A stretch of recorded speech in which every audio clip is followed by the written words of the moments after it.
District of Conservation is sponsored by the Committee for a Constructive Tomorrow, better known as CFACT. To learn more about our sponsor, head over to cfact.org. Thanks for listening to the program. Ryan Reynolds here from Mint Mobile. With the price of just about everything going up during inflation, we thought we'd bring our prices down. So to help us, we brought in a reverse auctioneer, which is apparently a thing.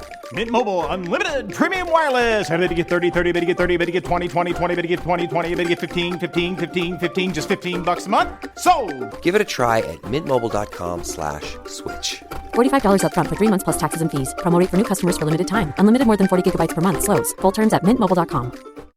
When you need mealtime inspiration, it's worth shopping Baker's, where you'll find over 30,000 mouth-watering choices that excite your inner foodie. And no matter what tasty choice you make, you'll enjoy our everyday low prices, plus extra ways to save, like digital coupons worth over $600 each week. You can also save up to $1 off per gallon at the pump with fuel points. More savings and more inspiring flavors make shopping Baker's worth it every time. Baker's, fresh for everyone. Fuel restrictions apply. Welcome to District of Conservation. I am your host, Gabriella Hoffman. This podcast offers a sober examination into all things hunting, fishing, shooting sports, energy, environment, and the public policy surrounding it. And this podcast also specializes in original interviews that you won't hear elsewhere. Here's what I have for you today. Join me in welcoming back Beau Beasley, who is the founder of the Virginia Fly Fishing and Wine Festival, onto the program to discuss his latest book, Healing Waters, Veteran Stories of Recovery in Their Own Words. I was able to read through the book. It was really interesting, captivating, and for those of you who fly fish or live in the DC metro area or have been involved in some capacity or know Project Healing Waters, for instance, this will be pretty familiar for you, but Beau thinks his book can be captivating to everyone in and outside of the DC area as well. So Beau, I'm excited to have you come on and talk about your new book and the latest that has happened. But for listeners who weren't aware of how the most recent festival did you have a good festival season? Oh, yeah. Last year's Virginia Fly Fishing and Wine Festival was our 23rd annual event, and it was the best event we ever had. We actually ran out of wine glasses. It was a great event, and we're already I'm heavily into working on the 24th annual, which next January will be January 10th and 11th, and we're changing things a little bit. We're going to have the event on Friday and Saturday as opposed to Saturday and Sunday.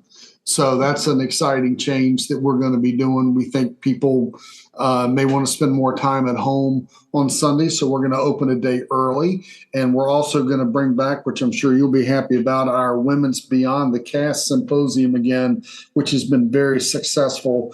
And we've been supported by Recreational Boating and Fishing Foundation with that. So I'm pretty excited about that. That's excellent news. And yeah, that Friday switch might be pretty ideal, depending upon traffic and hopefully no storms. But this past year, you didn't really have any inclement weather. It was actually pretty warm this year at this year's festival. And are you still continuing with the Texas show as well?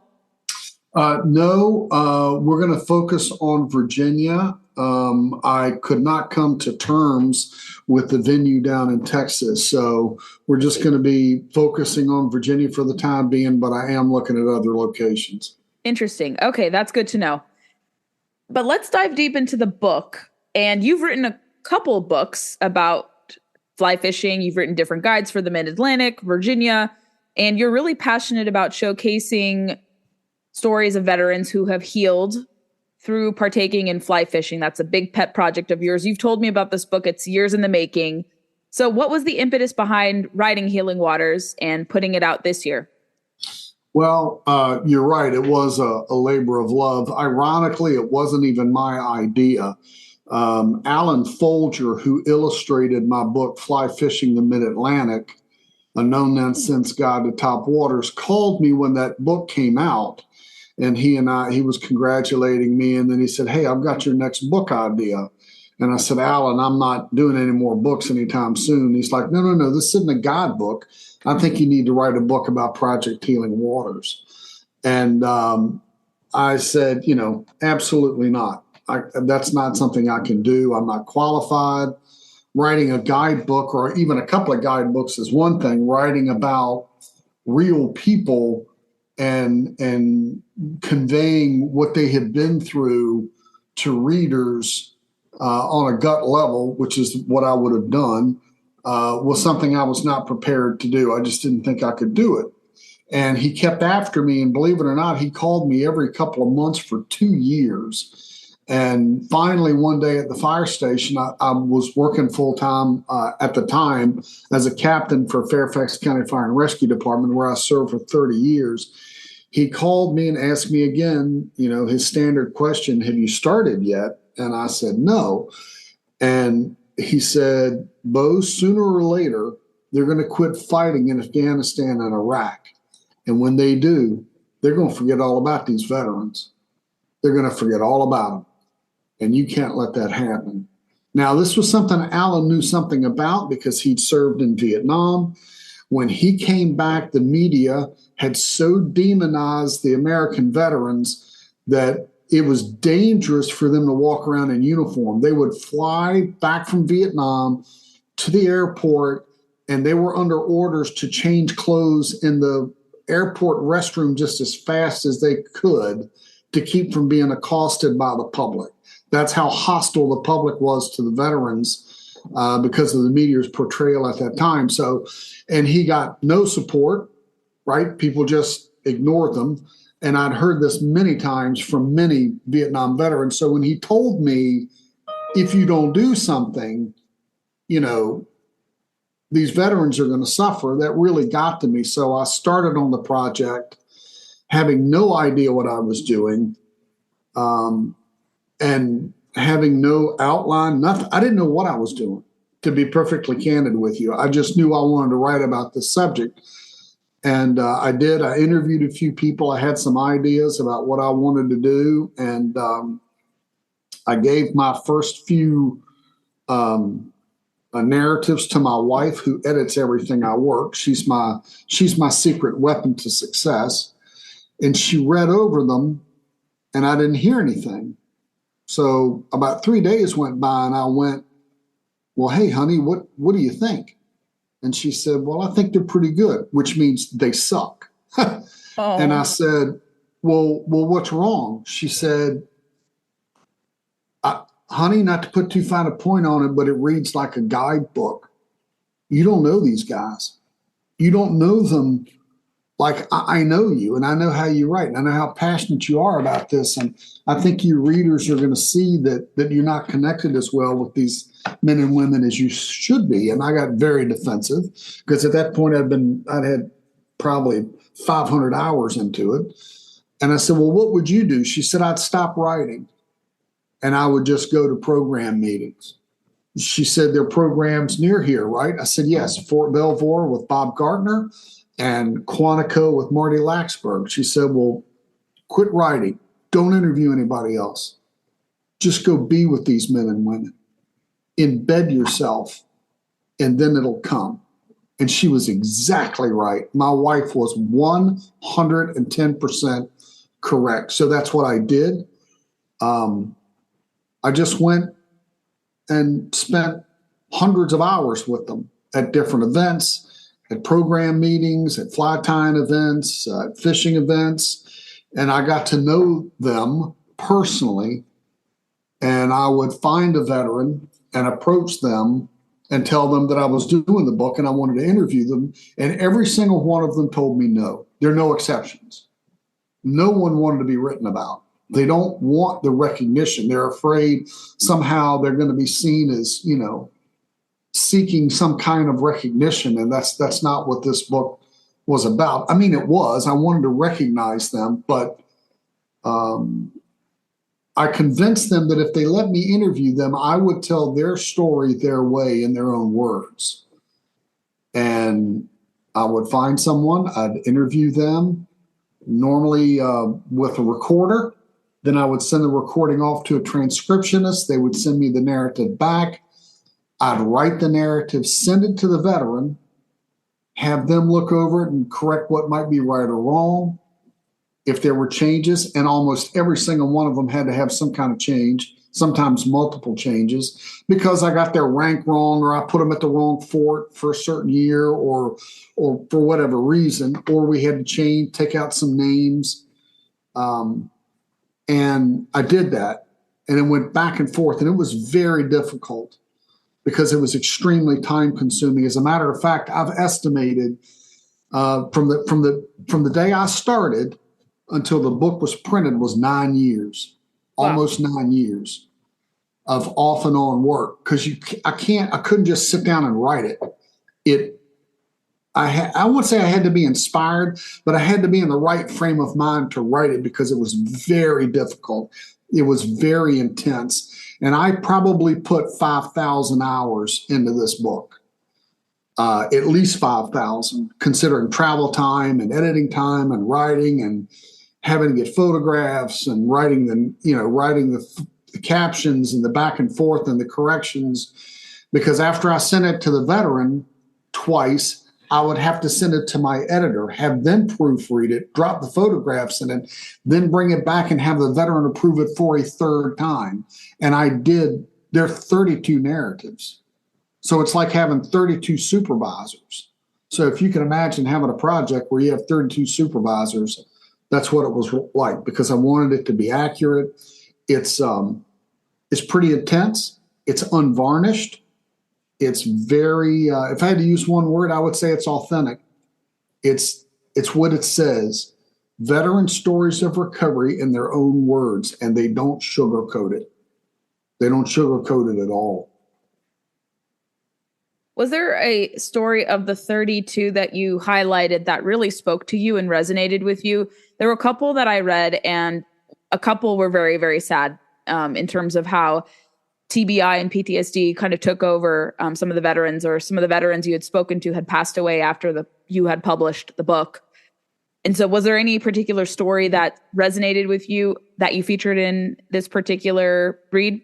Well, there are quite a few. I mean, I have an emotional attachment to them all, but the book is dedicated to Brian Mancini, a staff sergeant who was a combat medic. And I met Brian on a trip when the book was just starting. And he and I spent time together in a hotel room before we went out the following day on an event. And he was telling me about his injuries and his traumatic brain injury and the loss of his vision in one eye and all the medication he was on. And I remember one time during the night, and of course, me being a medic, we were both medics. So I would share, well, I saw this one time at work. I saw that one time at work. And I realized very quickly that my years of experience paled in comparison to what Brian had done in a much more intensive time frame. Plus, he's working on people that he knows. And I'm, of course, working on people that I don't know. And that makes a really big difference from an emotional standpoint. But I remember him saying to me, Beau, I don't know what else I can lose in the service of my country. I've lost my health. I've lost my career. I've lost my wife. What else is there for me to lose? And that really humbled me, and it got to me. And it made me think about how much some veterans' service cost them. And sadly, while I was writing this book, Brian took his own life. So the book is dedicated to him. I can honestly tell you there is an entire book's worth of information that I could not share. It was just too intense. And I would have veterans tell me their deepest, darkest secrets, things that made them afraid, things that,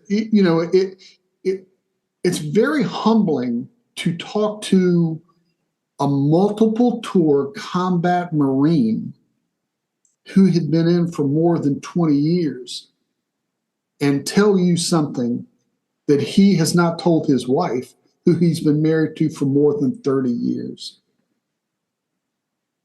It was a real honor and a privilege to to be around these men and women, and they're the last people to ask for help.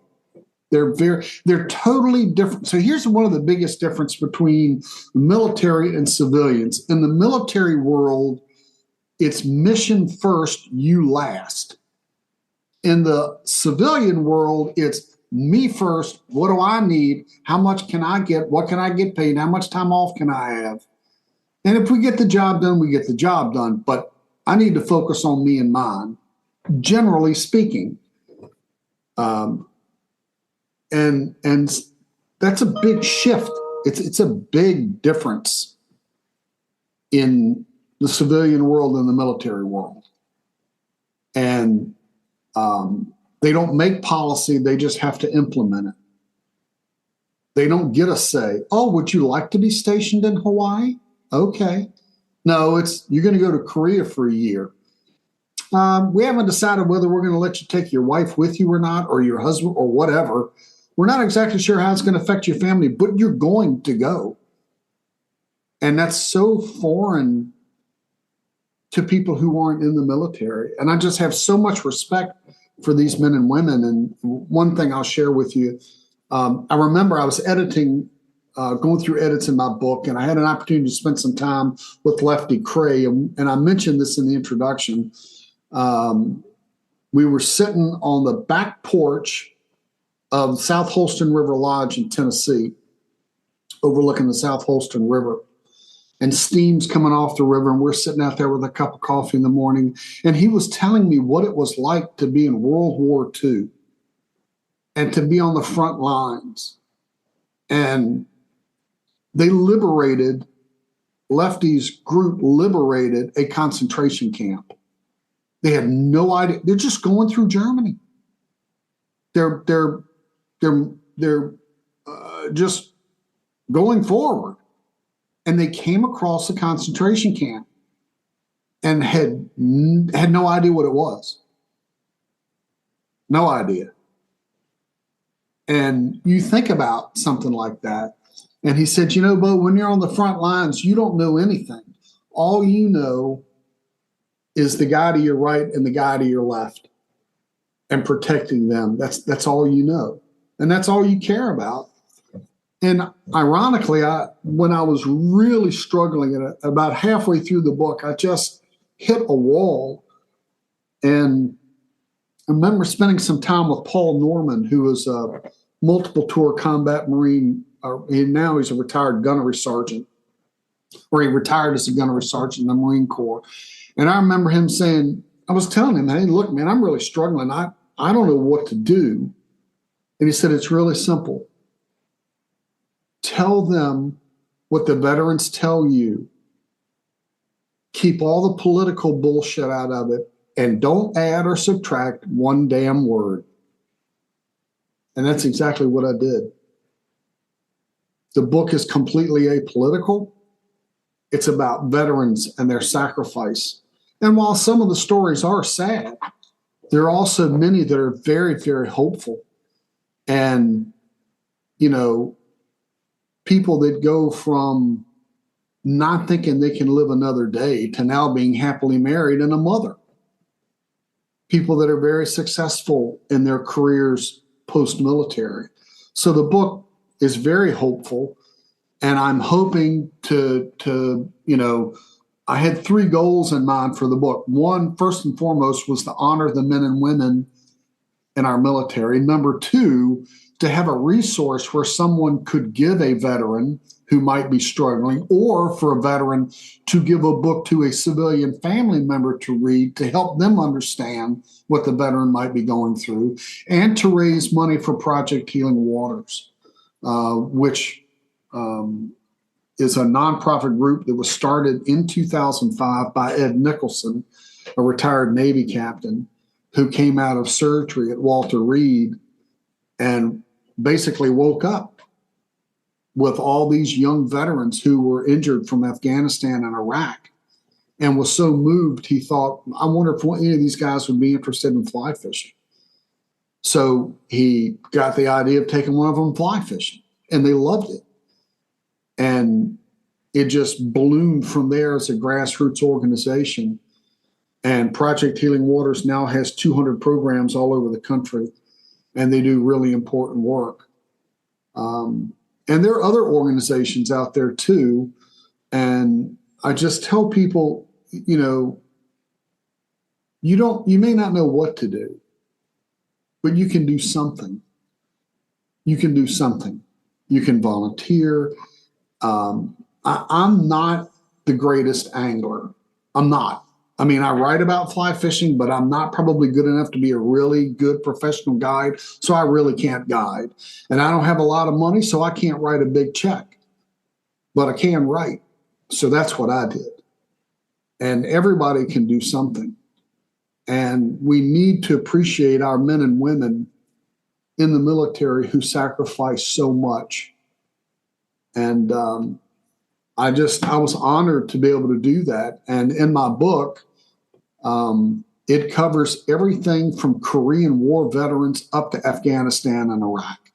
So it's 50 years worth of veterans. And some of them were paratroopers, and some of them were Marine snipers, and some of them were sailors, and some of them were dog handlers in Vietnam. And, some of them, served on the front lines in Afghanistan and Iraq. And it's just, they're an amazing group of folks. And this book just gives you a small insight into their world, why they went into the military, what happened to them, and how fly fishing helped them. And it's pretty cool.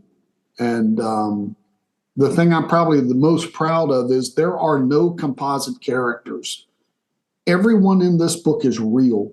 You see their real name and their real face and their real story. And I think people will be able to connect. And, all the branches of the service are in there, with the exception of Space Force. And I'm just eager to get this in front of people so they understand how much we owe our veterans. The 4th of July will be here very, very soon. And most people will cook hot dogs and hamburgers and shoot all fireworks and have a cold beer. And that's great. And we should do that. But the only reason we can do that safely is because men and women in our military have sacrificed so much. And we need to not take that for granted. That's really true. And speaking more to the power of fly fishing, I know I had heard a couple years ago that the VA was commissioning a study or studying the effects of fly fishing on mental health, physical health, on veterans. And anyone who listens to this show knows, or who's outdoorsy, has often heard that time outdoors, especially fly fishing and the therapeutic qualities associated with it, is known to help people, especially as you highlighted in the book. Has there been any establishing of that connection more in your research, Beau, whether it's through the book or anything you've heard? Well, I think anybody, I know what it's done for me. I spent almost 20 years on an advanced life support unit in the fire department, and we see some pretty hard things. And it's not like watching Rescue 911 with William Shatner where everybody gets saved. That's not real life. So I know for my own self personally, fly fishing helped me escape the pressures of my job and what I saw, and helped me unsee some things and unhear some things, if you know what I mean. And I think we all enjoy getting outdoors and being around the water and connecting with nature. By and large, fish don't live in ugly places. And I think it's important for us to stay connected in the outdoors. And I want to admit here fully and without reservation that I am a consistent listener to the District of Conservation podcast. There are times when I get on the road, Gabby, and I did recently. I went down to an event in Maggie Valley, North Carolina, to the Maggie Valley Fly Fishing Festival, where I was down there signing books. and I binge listen to your program, just one program I after really appreciate another. that. Yeah. Well, I mean, what's exciting for me to be on a podcast that I listen to. I mean, that's pretty cool, because I listen to the podcast regularly. And the thing I like about your podcast the most is you never know what you're going to hear. You might hear something about nuclear policy. You might hear something about harvesting fish. You might hear something about pending trends. You might hear an interview with a legislator. You might hear your personal views of something that you see coming in the future that might be good for the sport or might be bad for the sport. And I like the open atmosphere that, you're open to having anybody on your program and to take in all views. And so I was eager to be on your program because I'm sure you have listeners who may not be avid flyers, but they are avid listeners and they're looking for a good show to listen to. And I'm hoping that after they listen to this program, they'll go out and get a copy of my book, or they'll look into supporting Project Healing Waters financially or otherwise, or being a volunteer or some other organization. If you live somewhere and there is no Project Healing Waters program there, your options are A, you can start one, or B, you can find somebody who's doing something similar and help them, whether it's Warriors on Quiet Waters or Boldface Fly Fishing or the Mayfly Project or, Casting for Recovery. There are all kinds of organizations to be involved with, but I feel called to help veterans and to just simply say thank you, to appreciate them. And if you see somebody at Starbucks or at a local coffee shop and they're in uniform, just walk over and offer to pay for their cup of coffee, or just say, hey, thanks for being on duty today. Because they don't hear that a lot. And sometimes they feel uncomfortable. I've had many veterans say, man, I just don't know what to say when somebody says, thank you for your service. And I said, well, just say you're welcome, right? I like serving. And but the biggest thing is we don't want to take it for granted. And we never want to forget that our military does not make policy. They enforce policy. And I think oftentimes we as Americans get angry at our military for this military engagement or for that engagement or whatever. And they don't practice democracy. They just ensure it. So I just felt compelled to write this book. And it was purely by the grace of God and the fact that these veterans trusted me enough to write their story. And it was very hard. I won't lie. There were times when I was writing this book, and to be perfectly candid with you, I was crying so hard I couldn't see the screen. Aw. And I'd have to stop. I had somebody ask me one time, hey, man, when did you know you started getting really good material? I said, that's easy. I knew I was getting really good material for my book when I started having nightmares from what the veterans had told me. Now, think about how intense it has to be. I wasn't there. I didn't do it. I'm not the one that lived the experience. I'm hearing about it sometimes 20, 30, 40 years later. And it's so intense that just listening to it gave me nightmares. Can't imagine living it.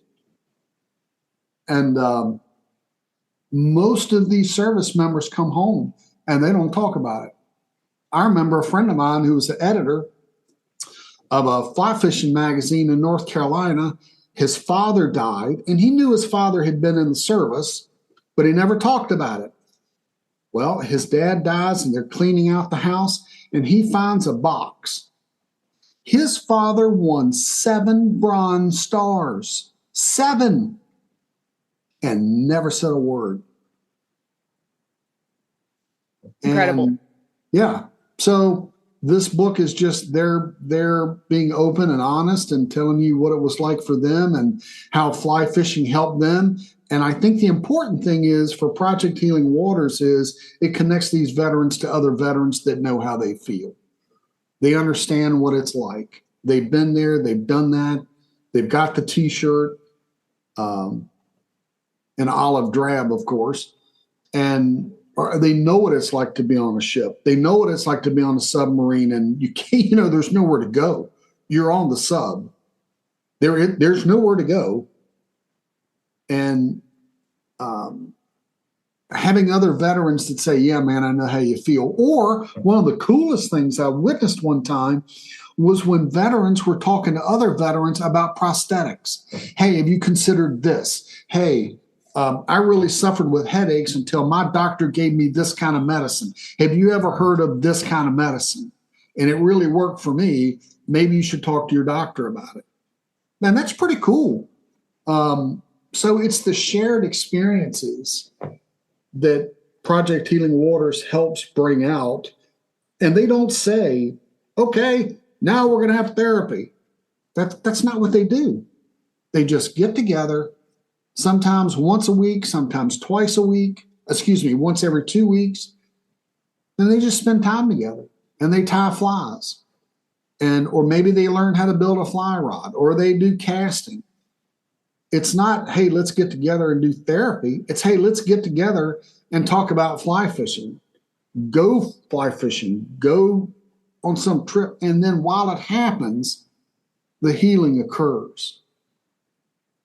And I would just encourage people to support these kinds of organizations that are doing great work.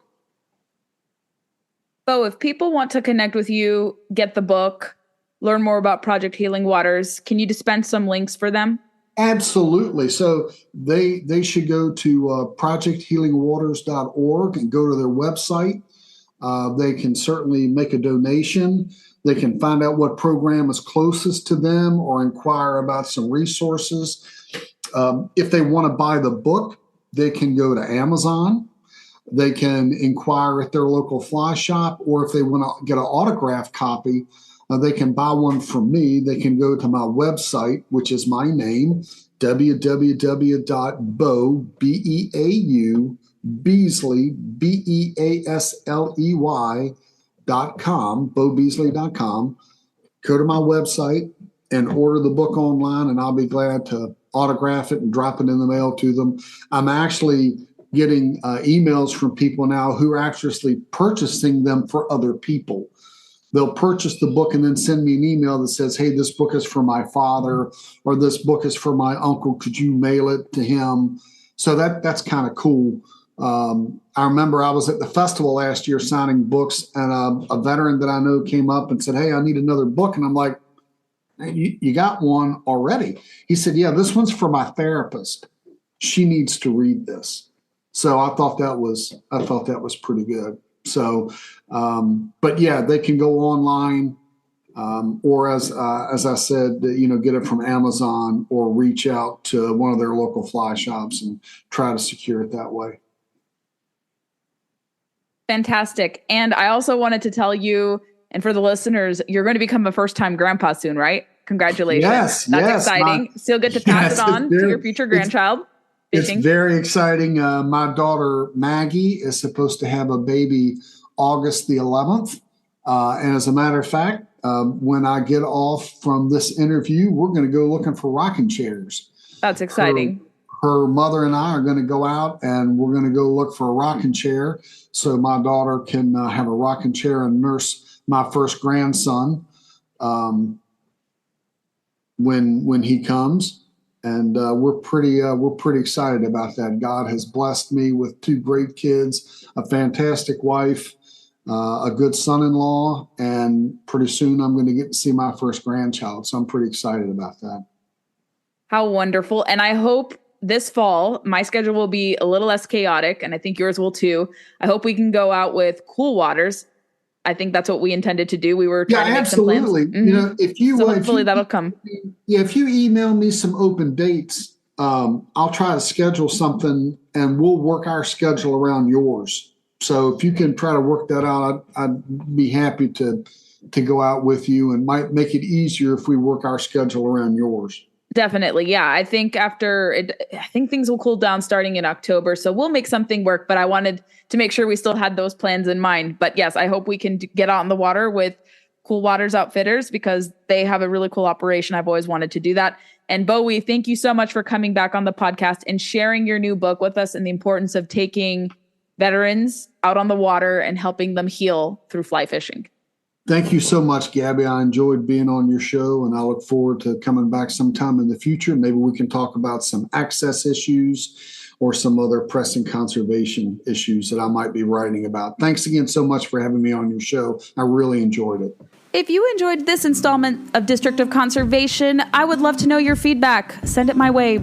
Please be sure to leave us reviews on Apple, Spotify, or wherever podcasts are played, and also check us out on Facebook, Instagram, and Twitter to never miss a beat nor a guest announcement. Thanks so much for listening to District of Conservation. I hope you have a wonderful day, and please share the podcast to those who may be interested in learning more about these critical natural resources, environment, energy issues.